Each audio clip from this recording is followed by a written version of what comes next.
My disability started because of severe child abuse. So for most of my life, from like birth to age 12-ish, I was abused like physically, mentally, emotionally, and then from that point forward I was kind of old enough to stand up for myself, so it became just mentally and emotionally severe abuse, which ended in a disorder called post-traumatic stress disorder. It became the biggest problem in like fall of last year, because it wasn't until I moved out of my house and went to college and brought myself out of that situation that my emotions kind of like unclenched and I had a minute to step back, and it sort of all piled down at once what had happened for the last 19-ish years of my life.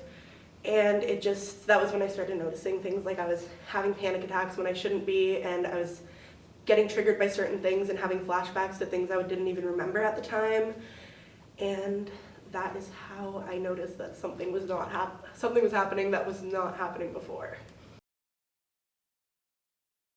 Flashback can be triggered by the most random things, and for example, the first one I experienced, I saw this like poster, and it was like this psychedelic, like random, like stoner poster, and I realized afterwards that when I was growing up, my brother had the same poster in his bedroom, and something not so great happened in his room with me at the time, with my mother and him, and that poster was kind of what I walked with at the time. And so when I saw it again, it was just immediately like I was experiencing it again.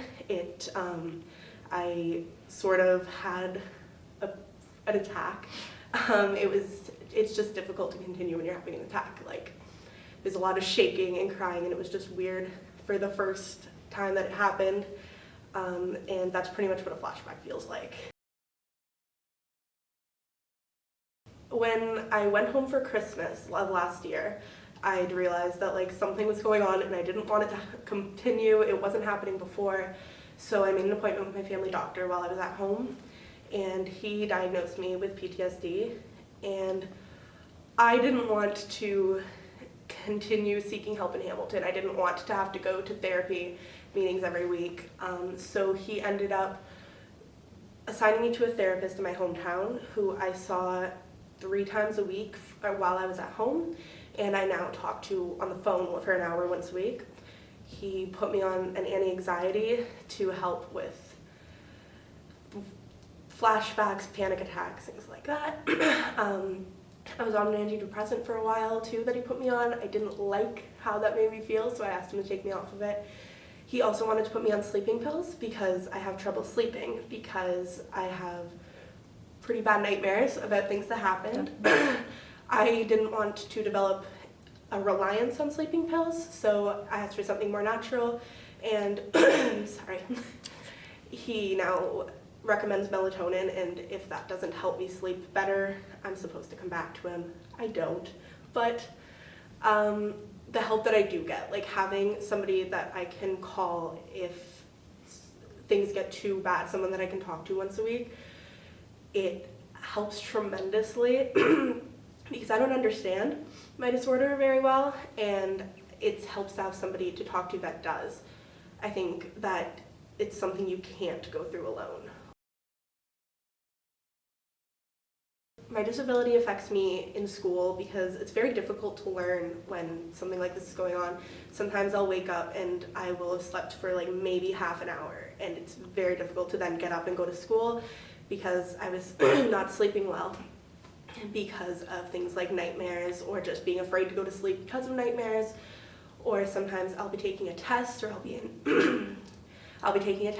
in class, and something will trigger me, and at that point all I can really do is try and get out of the room as quickly as I can, and so that it doesn't cause a scene, and so that attack will happen in the hallway, or if I can get to a bathroom there, and at that point I don't really feel like going back and learning. I want to go home, and so I miss a lot of school, miss a lot of class time that I would otherwise be in because I have to deal with this disorder. I think the biggest thing about how to handle PTSD is control. I think you have to like give up a certain amount of your life to it, but not too much. I think that sorry.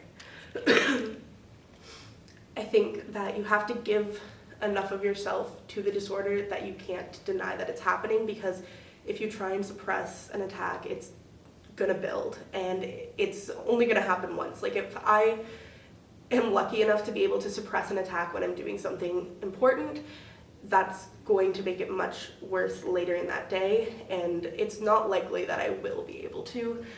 So I think you have to know enough to be able to deal with that, but also not let it control your life. You have to look for help. You have to do, I think everyone's different, but when you find what's gonna work for you and what's gonna help you live your life despite having this disorder, that's what's going to help you control it.